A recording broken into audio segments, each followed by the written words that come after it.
President Trump putting Tehran on notice, a war of words between Iran and the U.S. ramping up at this hour. The White House making it clear the president wants to see peace, but will do whatever necessary to protect Americans. Welcome to a brand new hour of America's Newsroom. I'm Sandra Smith. And I'm Bill Hemmer. Good morning. Morning, Sandra. Moments ago, we got a brand new reaction from John Bolton as the Trump team doubles down on the president's warnings. Secretary of State Mike Pompeo denouncing the regime of the Ayatollah on Sunday. The president's been clear from the beginning, since the first day he took office, and even before, that nuclear proliferation was something that he was not going to tolerate, something he would aggressively stand up and talk about. And he's certainly not going to listen to aggressive leaders from other countries and their empty threats against America. Jillian Turner leads our coverage live in D.C. Jillian, good morning to you. The president taking a tough stand. Good morning. Good morning, Bill. What seemed originally like a battle of words has now exploded into a full-on war between Presidents Trump and Rouhani. President Trump tweeting to Iranian President Rouhani, "Never ever threaten the United States again, or you will suffer consequences the likes of which few throughout history have ever suffered before. We are no longer a country that will stand for your demented words of violence and death.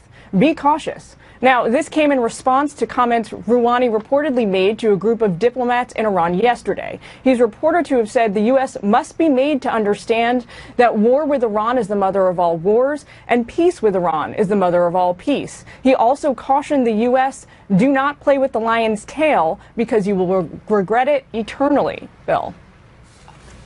Also, Jillian, the Secretary of State gave a speech on Iran yesterday, and what did he say on that? Simi Valley, California?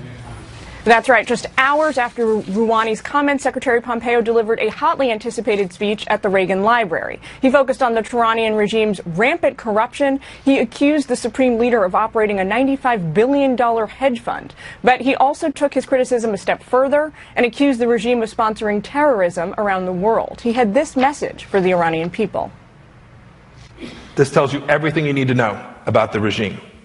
At the same time, they're trying to convince Europe to stay in the nuclear deal. They're covertly plotting terrorist attacks in the heart of Europe. All this as the August 6th deadline for the U.S. to impose the so-called snapback sanctions draws closer. In just a couple of weeks, President Trump plans to start penalizing countries, including some of America's closest allies, who continue to do business with the regime. Bill? Thank you, Jillian. Jillian Turner in Washington covering all that today. For more on all this, let's bring in New York Congressman Lee Zeldin, a Republican on the House Foreign Affairs Committee, joins us live in studio. Thank you for being here, Congressman. Want to first get it out there, this statement from Ambassador John Bolton on Iran. This, as we continue to see more response from the White House this morning, saying, quote, "I spoke to the president over the last several days, and President Trump told me that if Iran does anything at all to the negative, they will pay a price like few countries have ever paid before." This war of words seems to continue to escalate even at this moment. Well, first off, it's important that as you go from President Obama and Secretary Kerry and their approach to Iran to President Trump, to Secretary of State Pompeo, Ambassador Bolton, that it's important that we correct the position that we are negotiating with Iran, because we were assuming a position of weakness. John Kerry, in a way, was auditioning for the role of President of the Tehran Chamber of Commerce in his approach to Tehran. We were, in negotiating the JCPOA, we were concerned about dates. The other side wasn't. We were saying that sanctions relief was going to be phased in over time based off of compliance. The other side said sanctions relief would be immediate, no suspensions. So what you had rhetorically while all of this was going on, Iran is threatening, chanting death to America, calling us the great Satan, calling Israel the little Satan, pledging to wipe Israel off of the map. And when they unjustly imprisoned our Navy sailors, remember, our response was thank you. When they were released, we were not reprimanding Iran. So now you move from one administration to the next. We want to reassume a position of strength. The military option is real. We say we can't be silent, not because we want war, but because we want to prevent it. And that was one of the mistakes that was made in the past, was that we were allowing Iran in their streets, on their holidays, in their parliament, to be talking about destroying America. And now we're saying, if you want to engage at all, whether it's with us directly or with other countries, that there's a way to do it, and we are not going to tolerate you talking about wiping the United States of America off of the map. There's no tolerance for it, and there's a new sheriff in town. So we heard Mike Pompeo Sunday. We can cue up a little bit of what he said in a moment here. But Pompeo went first.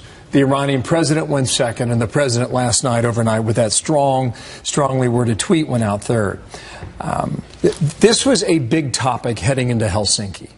This is where President Trump and President Putin talked about, we do believe, about getting Iran out of Syria and really cranking up the pressure on Tehran to battle back their hardened position throughout the Middle East.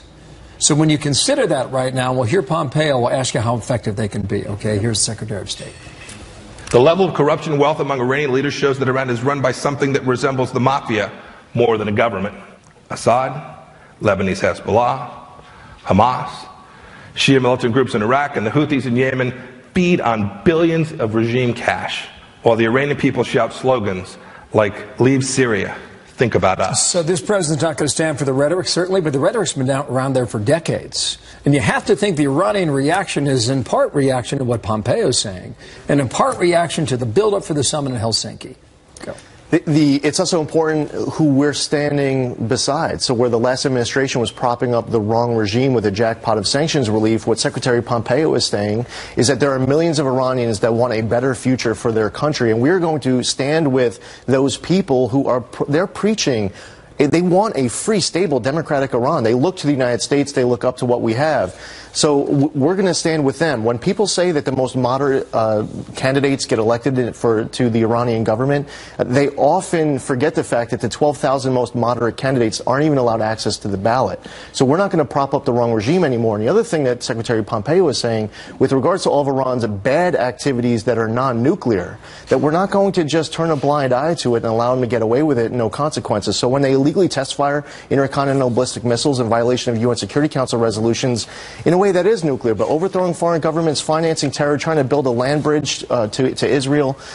There is instead of treating Israel like Iran and Iran like Israel, we're treating Israel like Israel and Iran like Iran, and we are not going to tolerate Iranian aggression in the region. All sides are engaged right now. We can agree on that. Yeah, well, absolutely. Let's see where it goes. Yeah. Sure. Meanwhile, got to ask you, but being a New York congressman, what is happening with the Democratic Party and the rise of the Democratic Socialist? Obviously, referencing Ocasio-Cortez, Bronx and Queens. What are we witnessing happening with the Democratic Party here? The Democratic Party is getting exposed. You're hearing people critical of the approach of this new incoming member of Congress, assuming that she wins in November, and they're criticizing her for maybe not waiting her turn, or not being friendly enough to Joe Crowley, or you're not helping our cause of trying to regain control of the House in November. But what they are not doing is substantively criticizing her on the policies that they disagree with. So when she talks about free everything, free health care, free housing, free education, free everything, they're not asking her how a lot of free. Yeah, they're not questioning her substantive. But Bernie Sanders and they were in Kansas City. They were in Wichita over the weekend. Bit of a tag team operation. Here's Bernie Sanders first, and I'll ask you about this. Watch. She ran an extraordinary campaign. And the reason that she won is she ran on ideas that were relevant to the working people in her district. She put together a strong grassroots campaign, and she worked her tail off. That may be true about her district and the issues and the ideas she appealed to. But you've got a big pushback from those in the moderate left who are saying this is not who we are. Now, how is this now contested over the next 3.5 months? This is the rank and file, the people who will be setting the agenda if the Democrats gain control of the House of Representatives. There are people who agree with what she is saying, but they don't have the courage to say it because they know how badly it polls. So while it's important to talk about the fact that Nancy Pelosi becomes Speaker of the House, Maxine Waters becomes Chair of the House Financial Services Committee, these are the people with gavels. Well, this is the rank and file electing who has the gavels, and these are the people deciding what the agenda will be. But I would say that a lot more than just this one woman, Congress is filled up with Democratic members of the House and the Senate who believe everything that she's saying, and you can see the proof in the fact that none of them are questioning. Can I show you something from New York? New York Magazine cover just came out last night, early today. Elizabeth Warren, a picture of her running, and then they have the question front runner. Is she? I guess that would be great news for every supporter of Donald Trump. The Democratic Party, if they are nominating Elizabeth Warren, then they are going to be outside the White House for a heck of a lot longer. It's amazing. The AP wrote up a piece this morning, Democratic socialism surging in the age of Trump. They note 42 people running for offices at the federal, state, and local levels this year with the formal endorsement of the Democratic Socialists of America. They span 20 states, including Florida, Hawaii, Kansas, and Michigan. And their supporters are unabashed about it. I mean, there was one video that came out of someone who happens to be opposing me. He said he's running against Lee Zeldin because he was struck by all the parallels between the rise of Donald Trump and the rise of Adolf Hitler in Nazi Germany. All across the country. Now they're saying if you would disagree with a person, the person's a Nazi. If you disagree with their policy, it's now a Nazi policy, which is offensive. I mean, I happen to be a Jewish guy myself, but regardless of whether you're Jewish or not Jewish, their tactics to oppose on everything and anything, I believe, is also turning off a lot of independent voters who want to see us work together to get stuff done. Here's Ocasio-Cortez in her own words why she won. Listen.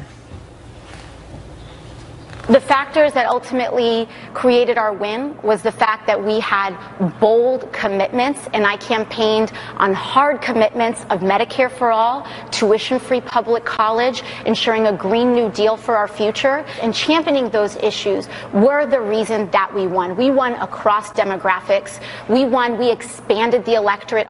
How does that sell? You're in a district, you won 52-44, right? It was spread of about 8 points? We won by about 18 in the last time out in 2016. And I'll say that what might sell in that district in Queens and the Bronx, that's not selling out on the east end of Long Island. And all across America, the districts that the Democrats are targeting, the districts that Nancy Pelosi needs to win if she wants to become Speaker of the House, none of what you just saw and what she is selling works in a district like mine. Interesting. Last point here. James Comey fired off a tweet over the weekend. Here it is, okay? Democrats, please don't lose your minds and rush to the socialist left. This president and the Republican Party are counting on you to do exactly that. America's great middle, one sensible, balanced, ethical leadership. There's a lot in that. I mean, he's urging folks don't go too far to the left. But I thought James Comey was a Republican, wasn't he? You could say in the past tense. Right now, he has now gotten to the point where he's a Democratic operative. He's monetizing it for Democratic operative. Yeah, he's monetizing it for his own personal gain. But I would say that he's talking to people who actually have already lost their minds. And the pitch is to come back to the middle. It's not that they are at risk of going that way. They went that way. One direction that they did go was to cry, abolish ICE. And this seems to be a message that they're sticking with, at least for now. Yeah, and it's a wrong message. Remember, July 4th, they spent protesting ICE, calling for the abolishment of ICE. I spent July 4th celebrating America's independence. That's what Americans were doing all across our entire country with parades. We were celebrating the sacrifices of those men and women who protect our freedoms and liberties. They spent it going after ICE, and where their party is seeking to abolish ICE, I'd rather see our efforts go to abolishing ISIS. It's two very diametrically opposed approaches to a foreign policy and national security. Also from New York, Senator Kirsten Gillibrand, she's doubling down on these calls. Listen to this. When we flip the House and flip the Senate, I think the first thing we should do is deal with the children who are being separated from their families at the border. We should, I think we should get rid of ICE. Immigration is our strength. It is our diversity is what makes this country and our economy so strong. Yeah, well, basically that means that they need to stop talking about the efforts to defeat MS-13, I guess, combating drug trafficking, sex trafficking. MS-13 has been, you can go to the ICE website and look at all of their press releases of all of their good work and what they are prioritizing to keep our country safe. They kiss their sons and daughters goodbye, their husbands, their wives. They go off to work. They risk their lives to protect their communities. And it isn't just about enforcing our nation's immigration laws. They are targeting some of the worst of the worst of the worst people who are in our country, trying to destabilize communities and our way of life. So you can't both call for the abolishment of ICE and with a straight face say that my top priority is targeting human trafficking and sex trafficking and MS-13, because that's exactly what ICE is focused on. Oh, very interesting campaign shaping up already. Lee Zeldin, thank you, sir, for your time today. Thank you. Appreciate it. 14 past the hour. Got some breaking news. Deadly shooting overnight. A second victim now dead as Toronto police work to figure out whether terrorism could have played a role in this attack. The latest that we're learning in a moment on that. Plus, just released FISA documents show how influential the anti-Trump Steele dossier was when the DOJ and FBI decided to surveil the Trump campaign. Our America's Newsroom A-team is on deck. They join us next. There is a serious problem with the FBI presenting to the FISA court an application for a search warrant when they were basing it on a very flawed document that has never been verified.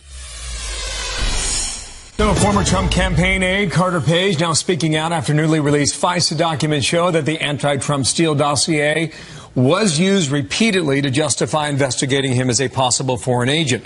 Carter Page on Sunday and on Saturday with us at Fox denying these claims. I've never been an agent of the foreign power by any stretch of the imagination. You know, I may have, back in the G20 when they were getting ready to do that in St. Petersburg, I might have participated in a few meetings that a lot of people, including people from the Obama administration, were sitting on in Geneva, Paris, etc. So let's bring in our America's A-team, assistant editor of the Wall Street Journal editorial page, James Freeman. James, how are you? Good. Co-chair of GOPAC, David Avella. David, hello. Former State Department spokesperson and Fox News analyst Marie Harf. Okay, good day to all of you. What did the FISA revelations tell you, James? Yeah, not much, given all the black markings there. There's a lot we'd like to see, but they basically confirmed that this was an investigation, an application that relied a lot on Democrat-funded opposition research and Yahoo News, which ended up being the same research out through another channel. And I think, just as it's been all along, it's got to be chilling to a lot of Americans that the government can investigate the opposition political party based on opposition research from a rival or Yahoo News. I mean, I don't mean to knock Yahoo News, but this is all it takes to wiretap your political opponents. I kind of wonder, what were the judges thinking in all this? David, Republican judges. What's it tell you? What it tells me is now Congress has a few more things to shout at each other about. And the fact is, unless Congress does a contempt of Congress, they can't put anybody in jail. The person that can put somebody in jail is the Mueller investigation. And that's why this investigation needs to wrap up. We need to get the evidence all out there, let Americans decide. But here's the other thing about this bill. At this point, it doesn't matter what findings are found. Many Americans are going to see it as partisan and view it as unjust. This seems to be the thinking of the president. Marie tweeted out a quote from Tom Fitton at Judicial Watch saying Carter Page wasn't a spy, wasn't an agent of the Russians. He would have cooperated with the FBI. It was a fraud and a hoax designed to target Trump. Quoting Tom Fitton, a disgrace to America, the president writes. They should drop the discredited Mueller witch hunt now. Well, the Mueller investigation is totally separate from the Carter Page FISA warrant, which I would remind people was renewed 3 times, which meant that the government had to show that they were getting good information totally separate from the dossier based on this wiretap. But look, the dossier was only one part of a whole host of evidence that is in this FISA application.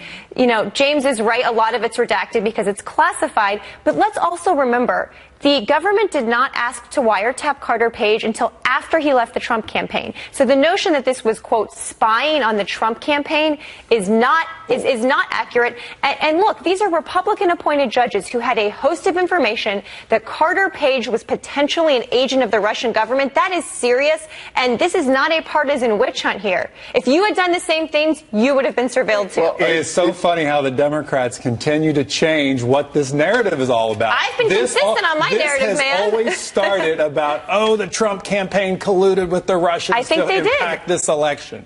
Look, and this is why Republicans have an 88% approval rating of President Trump. That this speculation journalism, this people getting on and making these wild accusations every day only says to Republicans, this is all an attack on Republicans. How about that, Marie? I mean, these approval ratings do continue to go up with Republicans. With Republicans, but among independents, among women, they continue to either stay stay very low or they continue to drop. And I would say that this is not a witch hunt. We have had multiple indictments against Americans and Russians for tampering with the election or lying about their work. But nothing to do with Trump. That's actually not. That's not true, and you know that's not true. Well, look, I think you raised a good point about these are Republican judges. The name that jumped out at me, Rosemary Collyer, not a crazy person, very sensible, esteemed jurist. So I think the question is all this evidence that you think might be there in those parts they're not showing us? Because it's not in the unredacted version.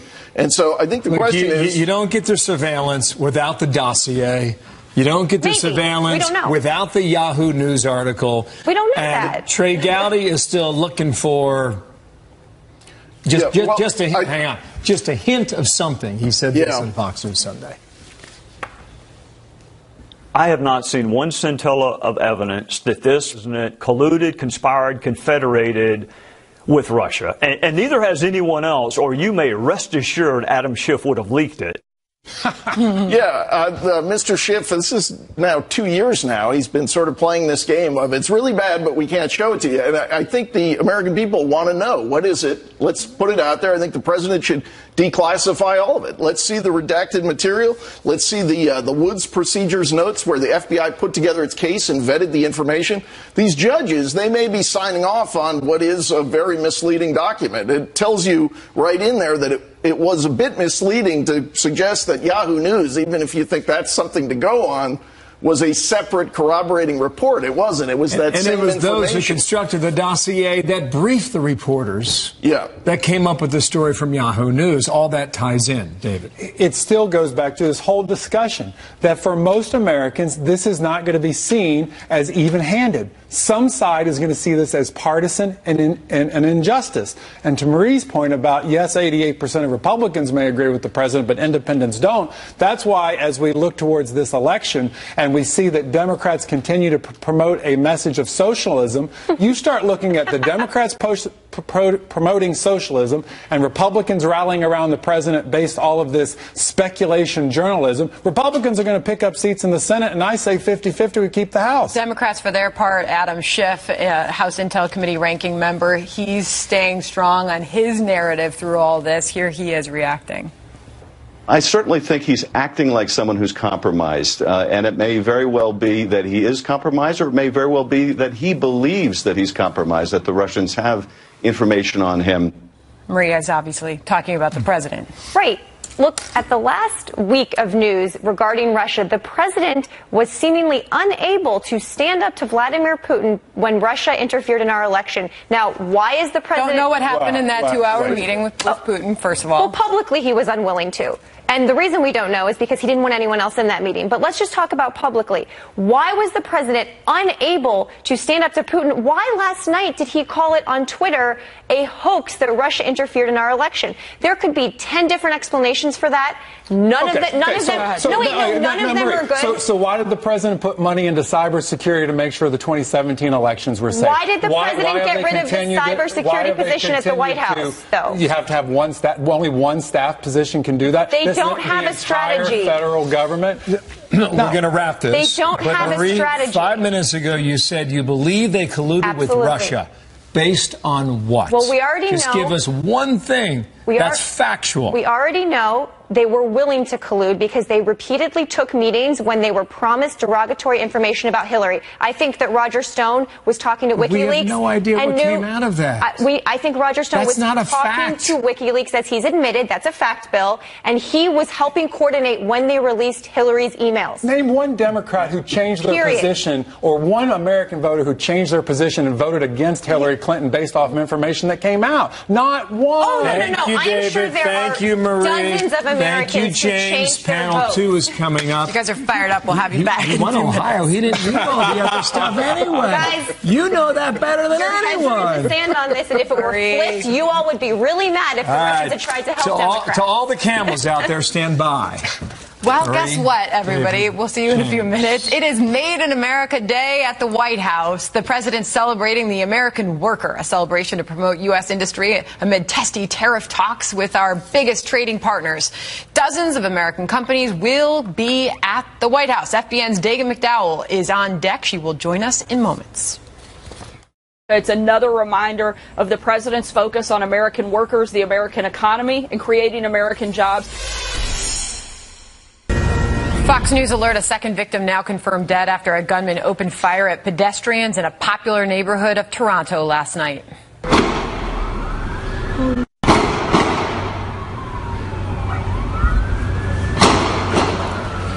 The horrific ordeal caught on cell phone camera. 12 others were injured. The suspect is also dead, reportedly killed in an exchange of fire with police. Police have not yet identified the man and are not speculating on a motive, but have not ruled out terrorism. The biggest reason that I'm here is I'm making an appeal. We're looking for anyone that saw anything. And this is critical because what happens is a lot of times people will tend to vet out their information when in fact it can be extremely important to our investigation. So witnesses there say the 29-year-old suspect walked along a busy Toronto street and randomly shot passers-by before opening fire on a crowded restaurant and cafe.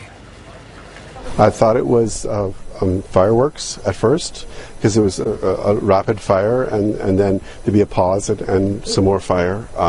We didn't know what it was. It just seemed very surreal, almost like it wasn't really happening. It was hard to believe it was real.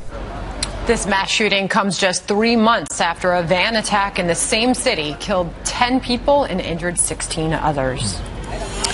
More on that as we get it out of Toronto. In the meantime, here we go. President Trump hosting a Made in America event today at the White House, a showcase displaying products from each of the 50 states, ranging from wiffle balls and moon pies to the Orion spacecraft by Lockheed Martin. Dagan McDowell from our sister network Fox Business here. Dag, nice to see you. Snowboards from Colorado. Gun safes from Utah. Viking range from Mississippi. Redland cotton sheets from Alabama. I happen to know those folks. You just booked me for this segment so I can explain to people what moon pies are. What is that? What moon pies are. Have you ever eaten a moon pie? Yeah. Delicious. But again, I think that this is a way to showcase maybe why President Trump is doing what he is doing with trade in terms of trying to create a level playing field, a more fair playing field for the United States, even using these tariffs to pick a fight, a tiff with China and even our trading partners like Canada, Mexico, and Europe. However, it leads up to the number that we're going to get on the economic growth in this country on Friday morning. And we're going to get growth almost assuredly of 4% or higher. Really? Yeah. You're saying 4% on Friday? Yes. The Wall Street Journal expects it's going to be 4.2%. The Atlanta Fed has a forecast of 4.5%.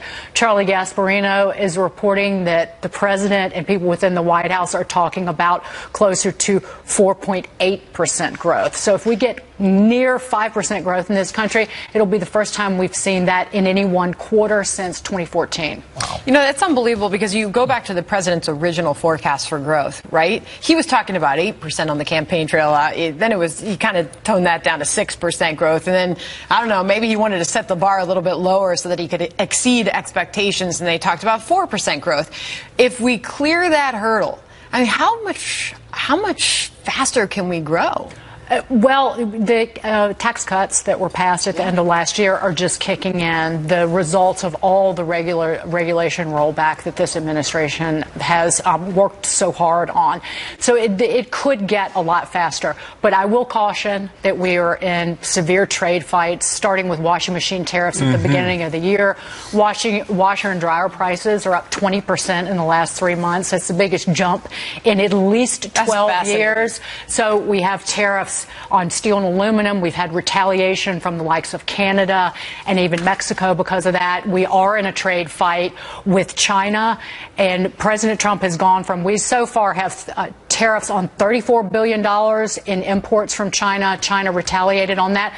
But he's talking about putting tariffs on all $500 billion of imports that we have from China every year. And Secretary of the Treasury Steve Mnuchin said over the weekend he, quote, wouldn't minimize the possibility that we will impose tariffs on every dollar of imports from China. So he says that he wants a fair trade deal with all of these nations, but there is going to be, and already is, short-term pain on farmers in this country, on manufacturers. You've seen chaos in the supply chain among manufacturers that use steel and aluminum. Wall Street Journal, here we go. Approval of the president's handling of the economy. 50% approve, 34% disapprove. Pretty good number there. That is the highest number that he's gotten on the economy in that question on those surveys so far. But when asked specifically about trade and his handling of trade, 38% approve of the president's job on trade, 45% disapprove. And it's really interesting in that CNBC interview that he gave, he talked about how the stock market gains since he was elected, up 31% since Election Day, gave him cushion when it came to imposing these tariffs. The market is more concerned with the benefits from the tax reform, from the regulation rollback, than they are with the negative effect of these tariffs that we've gotten, that we've put on imports in this country, and the retaliation from other nations. The Ford F-150 is going to be It's going to be there today. That delicious pickup truck is going to be on display at the White House, but all the automakers, both foreign and domestic, are against the potential 20 to 25% tariff that this White House is thinking about imposing on automobile imports. Even the U.S. auto manufacturers, because it means their parts could get more expensive. They're talking about, again, short-term pain. They've got to start showing some proof that they can get these trade deals done. Because the farmers, by the way, they're not just having moon pies; they're having beef jerky. We'll get you some of that. Thank you. Pepperoni rolls from West Virginia. No, he doesn't. We'll get you some of that. Cookie cutters from Vermont. They're going to have an F-35 fighter jet on the White House lawn, Lockheed Martin. I think it's a great way to say, be proud of what we make. Love it. Thank you, Dave. Great to see you. Thank you, McDowell. Thank you, Dave. Right on. Good to see you. Speeding into the future with Hyperloop, a test pod smashing the competition, setting a new record. Also, President Trump warning Iran will pay a heavy price if it continues to threaten America. Our A-team is back on that straight ahead. Next. Tensions rising between the U.S. and Iran. The president making it clear where he stands, dishing out this tweet overnight. Never, ever threaten the United States again, or you will suffer consequences, the likes of which few throughout history have ever suffered before. We are no longer a country that will stand for your demented words of violence and death. Be cautious. All capital letters. Our A-team is back. James Freeman, David Avella, and Marie Harf. Marie, you seem to be having a reaction while I read that tweet. What is it? Oh, I mean, or what? What's the president going to do? It's really easy at midnight to put caps lock on your computer or your iPhone and tweet tough words, but what does that mean? Well, he's obviously sending a message, David. But what message? He's going to attack Iran? You think we just be like passive as we have been for 30 years? Every time they say death to America, down with the USA, down with the red, white, and blue, over and over. People all across America sitting back going, why don't we stiffen our spine when it comes to this? But you know what, Bill? They don't want their sons and daughters to go to war. I'm not talking war. Well, what's the president talking about then? Right now we're talking words, because that's all the Ayatollah and all the Iranian president seems to be full of these days, and that's words, and the president's responding. Well, first, we could quit giving them billions of dollars in cash, which is what we did during the Obama administration, one. Two, for the long time, Iran has said death to America. And at some point, we should take them seriously about that. And this president is taking them seriously. And he now has around him a set of advisors, starting with John Bolton and Mike Pompeo, who have been very tough on Iran over the years. But let's jump forward for just a second. Let's say this is about the Pompeo continues to deal with the Iranians. You're setting up an awful good cop, bad cop. Pompeo going, and look, you all got to start acting right here. This president's very serious about taking you on seriously. And so let's hope these tough stances will get Iran thinking correctly that taking the U.S. James, on is a let's be bad clear move. what the president was responding to. Right. This came after Rouhani said the United States must understand that war with Iran is the mother of all wars and peace with Iran is the mother of all peace. Do not play with the lion's tail because you will regret it eternally. That's right. And that, of course, followed their specific threat to cut off trade, cut off the flow of oil through the Persian Gulf. So obviously the president responded. You can argue with whether the all caps and the tweet and the timing. But in terms of what we can do about it, I think this is a good step. 2 weeks from today, the president will start imposing sanctions. The big oil sanctions on Iran come in at the end of the year. The pressure is starting to work. The Iranian economy is in deep trouble. Its currency has been plunging. And this is, I think, wonderful news. I don't know if the political dissidents being tortured inside Iranian jails know this, but I think if they learn it, they'll be excited that finally a U.S. president wants to confront this regime instead of do business with it. What seems to be true is that when the president talked tough with North Korea, that seemed to move the meter. Perhaps this is another example of that, David. But what concrete steps has North Korea taken? None. We have reports out this week that they haven't destroyed the missile site they promised to destroy. They keep not showing up to meetings about giving us back remains. There were a lot of words, but no actions from the North Koreans. So let's not overplay what happened with North Korea. Including no actions of nuclear tests, in 9 no months. more missiles But they're fired. continuing their program, and the intelligence community has said that. So let's not claim victory. In 9 months, there hasn't been another nuclear test. Much of their facilities have been destroyed. This is a process that has started, and we're moving forward. As wonderful as Marie is, there is very little credibility coming out of what the Obama administration policies used to be. And do we want to go back to those policies? Do we want to continue giving billions of dollars to places like Iran? Do we want to continue going over and toasting people like the leader of North Korea? No. That's what Donald Trump just did. And you go, even looking at Russia. Look, the best thing we can do in dealing with Russia is the president to have a strong U.S. economy, because that gives the government the money to make sure our military is strong. It gives us the money to make sure that countries around the world want to do business with the U.S. A strong U.S. economy is the best way for the U.S. to have a strong foreign policy. What did you think of Pompeo's words yesterday in that scathing speech at the Ronald Reagan Presidential Library, Simi Valley, California, accusing Iranian Supreme Leader of profiting from $95 billion hedge fund? He said that the leadership of Iran resembles the mafia more than a government. Yeah, I think that's accurate. Maybe it's not, again, this is not your standard diplomatic language, but what we're seeing is the president applying our economic pressure to the world's bad guys. North Korea, we'll see if that works out. Iran, I think he's picked a good target in terms of not just a regime that mistreats its own people, but is a threat to its neighbors, funds a lot of terrorism and violent activity outside its borders. So he's on the right track here. Whether this pressure we've seen will ultimately force a regime change there, as so many of those dissidents want, who knows? Okay, who knows? But I'll tell you what, Iran was in the crosshairs of what's happening in Helsinki. There is no doubt that was the drumbeat in the background of these conversations. The Russians support Marie, thank you. David, thank you. The Russians support Iran. James, thank you. Thank you, everybody. Our leaderboard was loaded with Americans, but Tiger Woods turned a lot of heads over the weekend. 24/7 crew is here. Is Tiger back? Smitty? I have my thoughts on that. I will share. Is Tiger back? Hello, America. Hello, world. I get this thing? I mean, well, I think it's...